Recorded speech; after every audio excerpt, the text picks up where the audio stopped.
They laughed when I bent down to pick up the napkin. My name is Maren Lockridge. I'm the oldest daughter in a family that never had room for quiet women. I've been called distant, odd, even invisible. But tonight, for the first time, they were about to see me, really see me. It happened in the middle of pizza night, over cheap red wine and melted mozzarella, the way betrayals often do, disguised as something harmless. Lisa, my younger sister, had just snapped Maren, "Can you at least be useful?" as she flung a crumpled napkin in my direction. I picked it up without a word. That's when he stood. Lieutenant Colonel Nathan Cross. A guest at the table. A man they thought was just Lisa's new boyfriend. His voice was steady, deliberate, cutting through the chatter like a blade. "Rear Admiral Maren Lockridge," he said with a sharp nod. "Ma'am?" The room collapsed into silence. Lisa froze mid-sentence, her fork in the air. My father blinked. My mother's mouth hung open mid-laugh. And me, I was still holding the damn napkin. In that moment, 5 seconds long and 10 years overdue, the weight of every dinner I'd sat through without being asked a single question shifted. And I knew. This wasn't just pizza night. This was my reckoning. They laughed when I bent down to pick up the napkin. My name is Maren Lockridge. I'm the oldest daughter in a family that never had room for quiet women. I've been called distant, odd, even invisible. But tonight, for the first time, they were about to see me, really see me. It happened in the middle of pizza night, over cheap red wine and melted mozzarella, the way betrayals often do, disguised as something harmless. Lisa, my younger sister, had just snapped. "Maren, can you at least be useful?" as she flung a crumpled napkin in my direction. I picked it up without a word. That's when he stood. Lieutenant Colonel Nathan Cross. A guest at the table. A man they thought was just Lisa's new boyfriend. His voice was steady, deliberate, cutting through the chatter like a blade. "Rear Admiral Maren Lockridge," he said with a sharp nod. "Ma'am." The room collapsed into silence. Lisa froze mid-sentence, her fork in the air. My father blinked. My mother's mouth hung open mid-laugh. And me, I was still holding the damn napkin. In that moment, 5 seconds long and 10 years overdue, the weight of every dinner I'd sat through without being asked a single question shifted. And I knew this wasn't just pizza night. This was my reckoning. I used to think if I just stayed quiet long enough, they'd forget I was there. Turns out they did gladly. At the Lockridge family table, there was always an extra chair, but never an extra space. Lisa, the youngest, was the golden one, former pageant girl turned military nurse, all filtered selfies and orchestrated humble brags. My brother Ryan, the middle child, never held a job for more than 6 months, but still managed to be the comic relief. And then there was me, Maren, the one who went to some base out west. Logistics, I think. Admin, maybe. They never got it right. They never asked. Dad once introduced me to a neighbor. As our oldest, she helps with supplies, I think, behind the scenes. Mom added, "She's not into the spotlight. That's okay, not everyone needs to be front and center." And Lisa? She smiled sweetly and said, "Maren's basically retired early.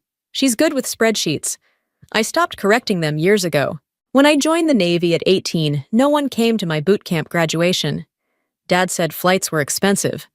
Mom mailed a card with a coupon for a dry cleaner. I still have it. I'm not sure why. The older I got, the easier it became for them to shrink me down to fit their idea of me, harmless, distant single. They made my silence small when it was actually the sharpest thing I owned. They didn't know I'd trained in Arctic warfare or coordinated joint extractions under the Defense Intelligence veil.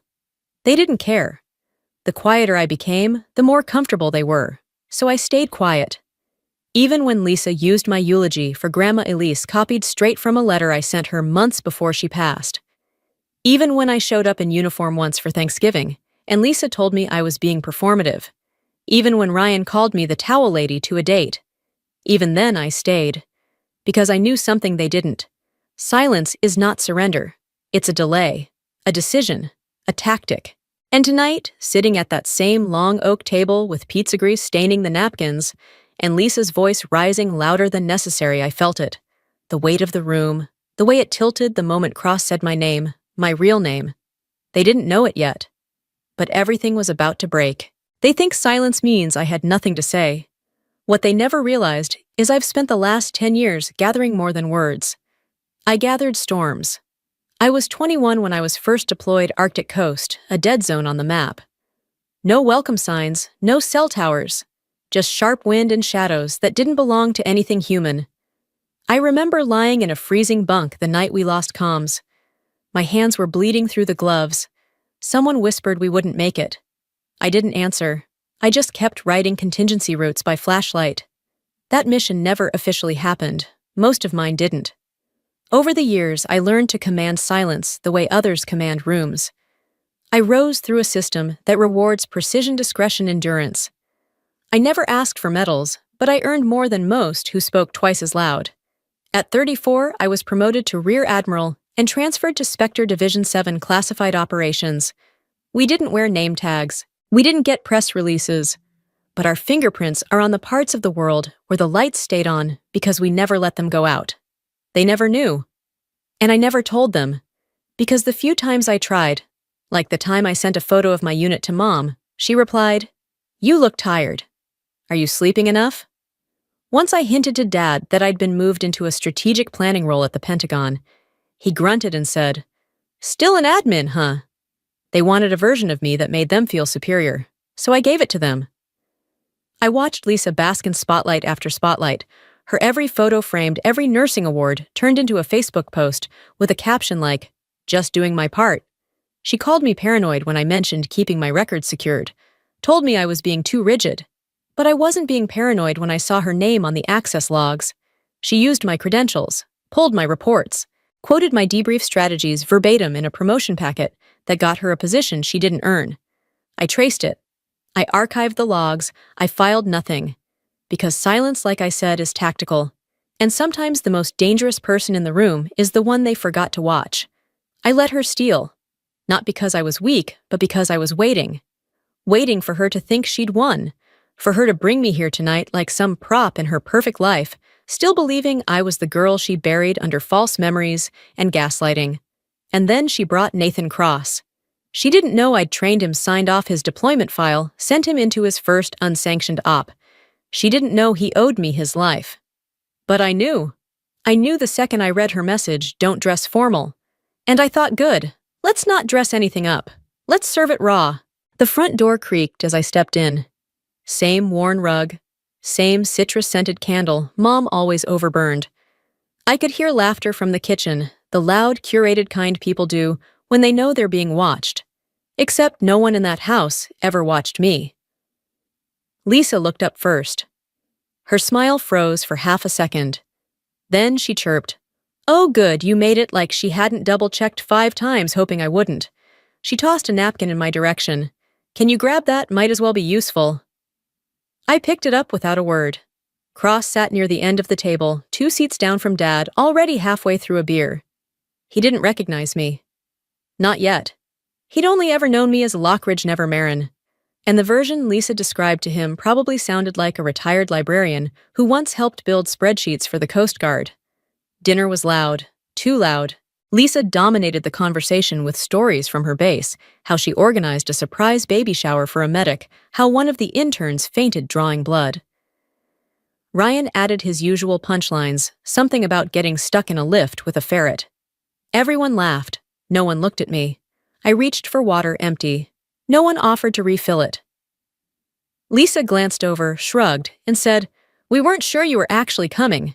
Thought maybe you'd just grab something on your way home." She winked at Cross. "She's always been unpredictable." Cross raised an eyebrow. "You didn't say she was military." Lisa laughed. "Oh God, no.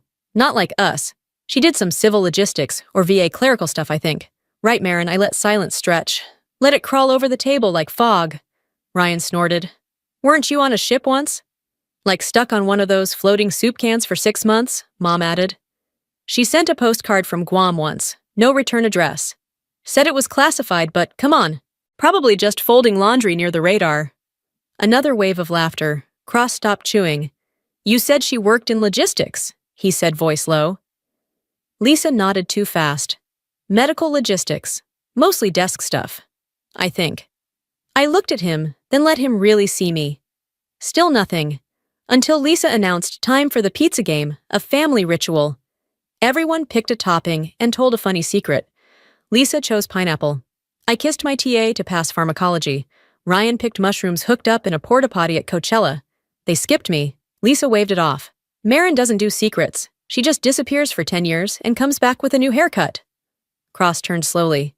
You didn't serve with her, Lisa scoffed. God, no. I'm in patient care. She's more civilian adjacent.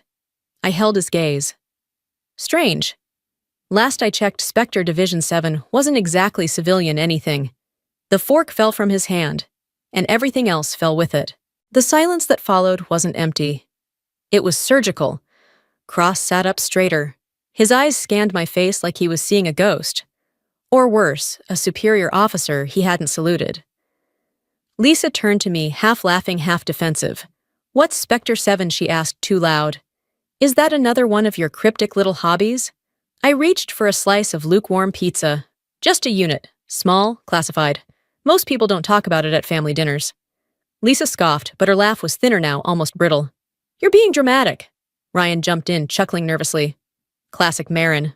Always the secret agent. But Cross wasn't laughing. He leaned forward, slowly, voice low. Did you say Spectre Division 7? I didn't look at him. I just nodded once. He turned toward Lisa. You never told me she was Inspector. She looked confused, then panicked. I didn't know. I mean, she never confirmed anything. She barely tells us where she lives. That's not entirely true, I said, calmly wiping my mouth. You knew enough to access my files, or at least enough to borrow my credentials. The room froze. Mom set her wine glass down carefully. What are you talking about? I met Lisa's eyes. 2 years ago, someone accessed my classified reports through a shared base drive, logged in from Fort Wendell. The credentials traced back to your name. Lisa's face drained of color. You're insane. Cross didn't blink. You used her files. No. Her voice cracked. I pulled some examples for a research packet. Everyone does it. It wasn't even for anything major. You used operation reports marked confidential. You quoted her strategic debriefs. You even listed her Arctic campaign under your humanitarian initiative. Lisa stood abruptly, her chair scraping against the floor. She was never supposed to come tonight. There it was. The slip. The moment control shattered. Mom looked between us, stunned. Lisa, is that true? Dad finally spoke, his voice quiet. You told us she worked admin. Lisa spun toward me, hands shaking. You don't get to play the victim, Maren. You disappeared for years. You let us believe things. No, I said softly. You believed what made you comfortable. I just stopped correcting you. Cross stood. Admiral Lockridge, he said formally, with a slight incline of his head. Permission to speak freely. I gave him a slow nod. He pulled up a file on his phone and began reading Rear Admiral Maren Lockridge, Commander Spectre, Division 7, Joint Operations Valor Citation, Arctic Reconnaissance Distinguished Service Medal, testified under seal before Joint Congressional Intelligence Review. A sharp breath from Mom, a muttered curse from Ryan, and Lisa just stared. I trained him, I said, voice level. 5 years ago. He was green, too loud, and brave as hell. Cross looked at Lisa. And you knew, or suspected. But you stole from her anyway. I didn't think she'd show up, Lisa whispered. I leaned back, folded my hands in my lap, and exhaled. You invited a ghost, Lisa. You just didn't know which one would answer. Lisa's face contorted rage and shame, twisting into something sharp and reckless. She pointed at me like a cornered animal voice, shrill. You think this makes you better? You disappear for a decade and then drop in like some war hero. You let us believe lies. I didn't flinch. No. I let you tell yourselves what you needed to sleep at night. I was just tired of correcting fiction. Mom turned to me, desperate. But why, Maren? Why wouldn't you just tell us? I laughed once, low and flat. Tell you what? That I led operations you'll never be cleared to read. That I've carried silence heavier than your judgment. You wouldn't have heard it. You would have turned it into a joke, just like always. Dad rubbed his temples the way he used to when taxes didn't add up. You were always the quiet one, but Lisa had the ambition. No, I said sharply. Lisa had the spotlight. That's not the same thing. Ryan muttered something about needing air, and disappeared into the kitchen. I heard the fridge open, then close. He didn't come back. Cross stepped beside me. I've already reported the credential breach to my CO. If it's what it appears to be, a formal investigation will follow. Lisa's voice cracked. You're not serious. I am, he said. This isn't about hurt feelings. It's about protocol. About lives potentially endangered by an unauthorized breach. She turned to Mom, wild-eyed. Say something. Tell them this is ridiculous. But Mom only looked down at the table, her fingers wrapped around her empty glass. She looked smaller than I'd ever seen her. I stood then, slowly. No dramatics. Just enough to make the floor creak beneath me. You wanted me small, I said. Because small made you feel big. Because if I spoke too clearly, stood too tall, I'd remind you that love isn't a performance, and I never fit your script. Lisa was trembling now, the mask fully gone. You don't get to lecture me. I don't need to, I replied. I'm not here for revenge. I'm here because you finally invited me and I accepted.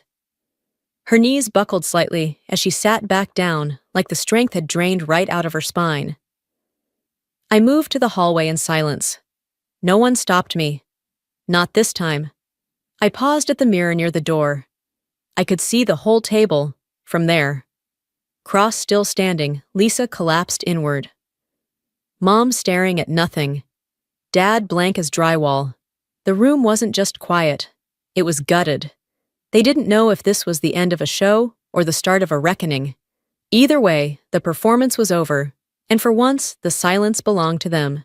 The air outside hit colder than I expected. Not the kind of cold that bites, but the kind that makes you aware of your breath. I stood on the porch for a moment, letting the night settle over my skin. Behind me, through the curtained window, the house was still lit like a stage left burning, long after the actors had dropped their lines. I didn't feel triumphant. I didn't feel vindicated. I just felt done. I walked to my car without looking back, my footsteps steady on the cracked stone path Dad never bothered to repair. The engine turned over with a low growl, familiar grounding. I didn't turn on the radio. I didn't need noise. Only once I reached the edge of the cul-de-sac did I open the glove compartment. The envelope was still there. A yellowing piece of paper sealed in tape that had started to curl. My grandmother Elise had written it the year she died. It had sat untouched for 6 years. Until tonight. I tore it open with a slow, deliberate rip, the paper soft like old cotton. Maren, I see you. I always did. You are thunder wrapped in restraint. Don't let their blindness convince you to dim. Let them laugh. Let them underestimate. You don't owe them noise. You owe yourself truth. And the truth is, they will never understand your strength because it doesn't come from being adored. It comes from standing alone and not flinching. Love, Grandma. The words didn't break me. They stitched me back together. I folded the letter carefully and placed it on the console beside me. I thought of the first night I stood watch on a carrier deck, wind slicing past my face boots slick with salt. I remember wondering if home would ever understand who I had to become out there. The kind of woman who makes impossible calls, who writes plans that never leave paper, who sees the world through layers of contingencies. Now I had my answer. They didn't understand. But that was never the failure. I pulled onto the highway, the road wide and empty. No one called, no texts buzzed in. For the first time in years, the silence didn't feel like exile. It felt earned. I thought about Lisa still sitting at that table, replaying the moment Cross stood and saluted. I didn't feel anger. I didn't feel pity. Just the hollow ache of knowing she had all the chances to be decent and traded them for borrowed power. I let the ache pass. That too was a choice. 2 days later, Cross called me. His voice was formal at first until I told him I wasn't interested in charges. Let the system work, I said. This isn't about punishment, not anymore. He hesitated, then said something I hadn't expected. When you trained me, you told me the most powerful weapon wasn't firepower, it was clarity. I didn't understand then. I do now. I didn't respond. He didn't need me to. I ended the call, leaned back in my chair, and closed my eyes. Sometimes the sharpest justice doesn't arrive with sirens or verdicts. Sometimes it arrives in silence and truth, in the way someone finally calls you by the name they never earned the right to ignore. And in that silence, I finally heard myself. 3 weeks passed before anyone from my family reached out. It wasn't Lisa. It was Mom. She left a voicemail that started with a sigh and ended with a request to come by for coffee, no drama. I listened to it once, deleted it, and didn't save the number. There was no hatred in my refusal, just understanding. Some doors don't close with a slam. Some just stop opening. I didn't hear from Lisa again. But I did hear about an internal investigation at Fort Wendell, a reassignment to an auxiliary care unit in Montana. Nothing formal yet, but her ascent had stalled, and still I didn't smile at the news. Because this was never about watching her fall.